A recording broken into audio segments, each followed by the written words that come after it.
욥기 16장 1절부터 17절 말씀 함께 읽었습니다. 15장 엘리바스의 말에 욥이 대답하고 있습니다. 욥이 가지고 있는 지혜, 욥의 말, 그것을 비난하고 깎아내렸던 엘리바스, 그리고 자기가 조상들로부터 전해 받았던, 전수받았던 지혜, 그 지혜를 드러내면서 자신을 뽐냈던 엘리바스, 그 말에 대해서 욥이 대답하고 있죠. 그런데 보시면 1절부터 6절까지가 그 엘리바스 말에 대한 대답으로 보여지고요. 7절부터는 하나님께 대한 기도를 하고 있습니다. 욥은 이미 내가 죽더라도, 하나님 전에 죽더라도 나는 하나님 앞에 나아가 하나님과 변론하겠다, 기도하다 죽겠다, 그 말이죠. 그래서 친구들의 말에 더 이상 많은 시간을 할애하지 않으려고 노력하는 모습을 16장에서 볼 수 있는 것 같습니다. 욥이 말하는 것은 먼저 2절에 보시면, 이런 말은 내가 많이 들었나니 너희는 다 재난을 주는 위로자들이로구나, 그렇게 말을 하고 있죠. 재난을 주는 위로자들이라고 했는데, 여기서 위로자들이라고 하는 것은 정확하게 해석하면 위로자들이라기보다는 강요자들, 이렇게 볼 수 있겠어요. 여기서 위로자들의 원어는 바꾼다는 뜻이거든요.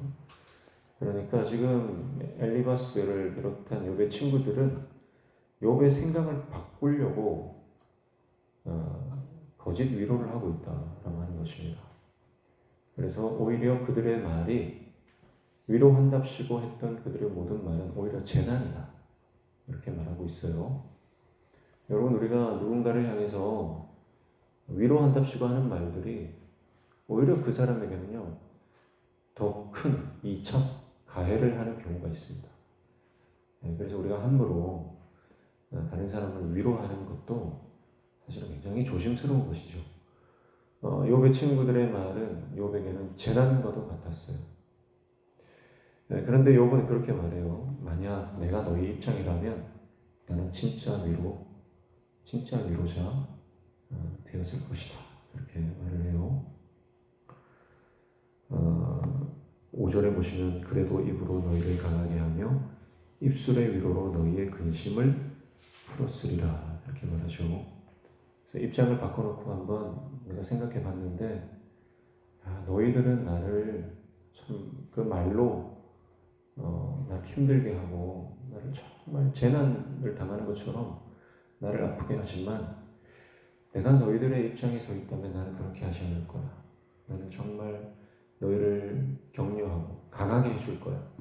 그리고 정말 입술의 위로로 너희의 근심을 풀어줬을 거야, 그렇게 말하면서 그가 그렇게 말하는 것은 지금 친구들의 말, 그것이 얼마나 욥에게 아픔이 되고 상처가 되는지를 표현하는 그런 문법이라고 볼 수가 있겠습니다. 4절에 보시면, 나도 너희처럼 말할 수 있나니 가령 너희 마음이 내 마음 자리에 있다 하잖아. 나도 그럴듯한 말로 너희를 치며 너희를 향하여 머리를 흔들 수 있느니라, 이렇게 말하죠. 그러니까 너희가 지금 하는 게 나를 치고 머리를 흔드는 일이다, 이렇게 말해요. 나도 그렇게 할 수 있다는 거예요. 그게 쉬운 일이라는 겁니다. 치고 머리를 흔든다, 특별히 머리를 흔든다라고 하는 것은 조롱과 경멸과 꾸짖음의 의미를 가지고 있습니다. 이것은 수거적으로 쓰는 표현이에요. 머리를 흔든다라고 하는 것은 그 안에, 이 행동 안에 상대방을 향한 배려 없는 이 비난의 태도를 말하는 것입니다. 우리도 누군가가 실수하거나 잘못하거나 그러면 혀를 차잖아요.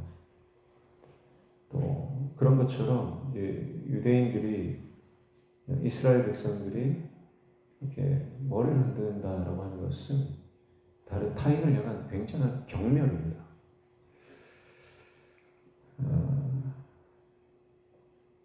욥은 이제 이 엘리바스의 말에 대해서 짧게 대답한 이후에 7절부터는 하나님을 향해 기도하고 있습니다. 계속해서 욥이 가지고 있는 하나님과 나는 연결되어 있다. 이 고통은 하나님으로부터 말미암은 것이다. 하나님의 주권을 인정하고 하나님과 관계가 여전히 연결되어 있음을 인정하는 아직까지 끊어지지 않은 욥의 신앙, 그것을 또 볼 수가 있습니다. 그래서 7절에 보시면 주께서 나를 피로하게 하셨다. 주께서 그렇게 하신 것이다. 하나님이 하셨다는 거예요. 하나님 주권의 신앙입니다. 8절에도 주께서 나를 시들게 하셨다. 9절에도 그는 진노하사 나를 찢으셨다. 그가 하나님이죠. 11절에도 하나님이 나를 악인에게 넘기시며 13절에도 그의 화살들이 사방에서 날아온다. 하나님의 화살들이죠. 14절에도 그가 하나님이 나를 치고 날 다시 치며 용사같이 내게 달려드신다. 계속해서 하나님이 하셨다.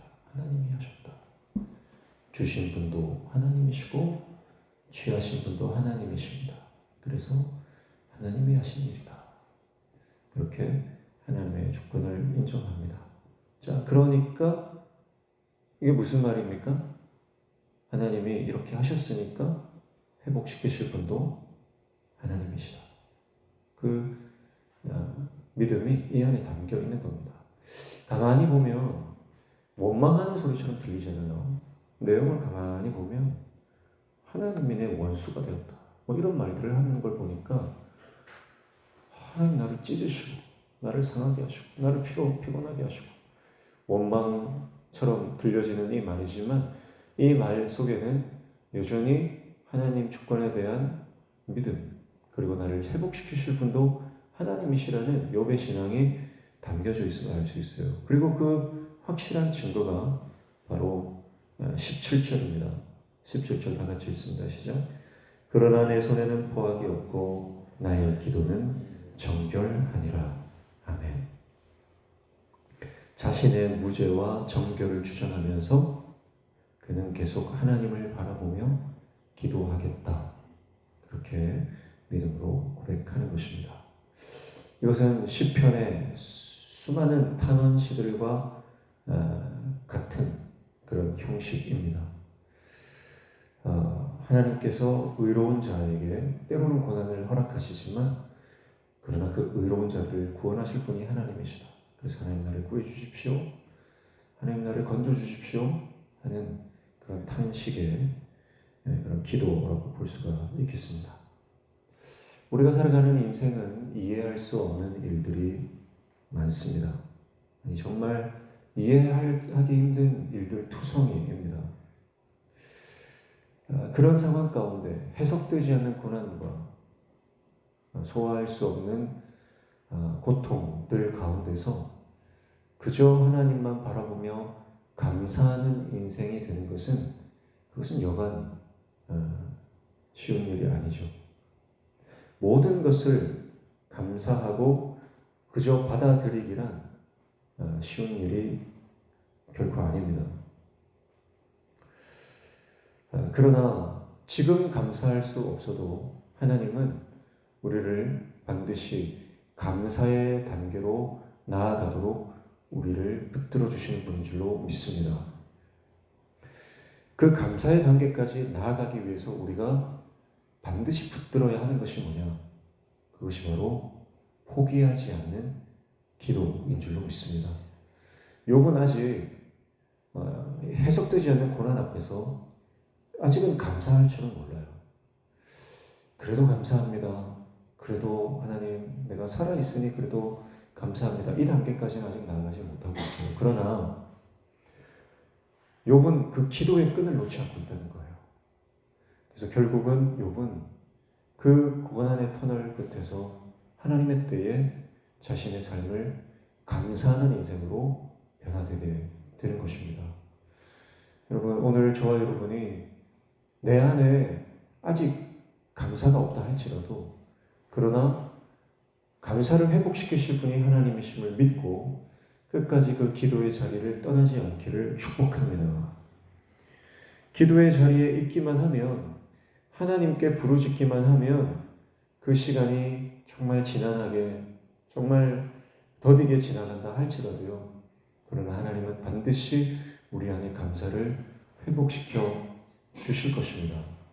내 안에 불안과 공포와 두려움, 아픔과 상처로 인한 그 모든 내 안에 부정적인 생각과 마음들이 우리 안에 꽉 들어차 있다 할지라도, 우리가 기도의 자리로 나아갈 때마다 하나님은 우리에게 빛을 비춰주셔서 우리 안에 모든 어둠의 영들을 몰아내시고 드디어 감사하는 인생으로 우리를 바꾸어 주실 줄로 믿습니다. 그래서 끝까지 기도하십시오. 포기하지 말고 기도하십시오. 여전히 기도의 자리에 나아오십시오. 그래서 그 기도의 자리를 지키고 하나님을 붙들 때 우리 안에 비로소 놀라운 변화, 기적의 역사가 일어나게 되는 것입니다. 친구들의 말에 마음은 상하지만, 그러나 그는 여전히 하나님께 나아가 하나님께 구원을 호소하는 욥의 모습, 그 욥의 모습이 하나님을 사실은 기쁘시게 하는 거죠. 오늘 저 여러분도 어떤 상황과 환경과 형편 가운데 있다 할지라도 하나님 앞에 엎드려 기도하여 하나님을 영화롭게 하는, 환난 날에 나를 부르라, 그가 나를 영화롭게 하리로다. 우리가 주님 앞에 기도하면 이미 하나님이 영광 받으신 줄로 믿습니다. 기도하는 하나님의 종 되시기를 주님의 이름으로 축복합니다. 하나님 아버지, 은혜를 감사합니다. 지금 당장 받아들이기 힘든 아픔과 어려운 문제 앞에 봉착해 있다 할지라도 기도의 끈을 놓지 않으며 마침내 하나님 앞에 감사하며 믿음을 선포할 때 마귀는 벌벌 떨며 떠나가는 역사가 일어나게 될 줄로 믿습니다. 가정의 형편, 자녀들의 모습, 나의 형편이 어떠하든지 주님 앞에 나아가 기도하며 결국 감사로 승리를 선포하는 하나님의 종들 되도록 우리를 붙들어 주시옵소서. 오늘 이 아침에도 주님 말씀 붙잡고 기도할 때 우리의 기도에 들어응답하여 주시며 우리 삶의 모든 막힌 문들이 열려지는 형통의 놀라운 은혜를 경험하는 하루 되게 도와주옵소서. 예수님의 이름으로 기도하옵나이다.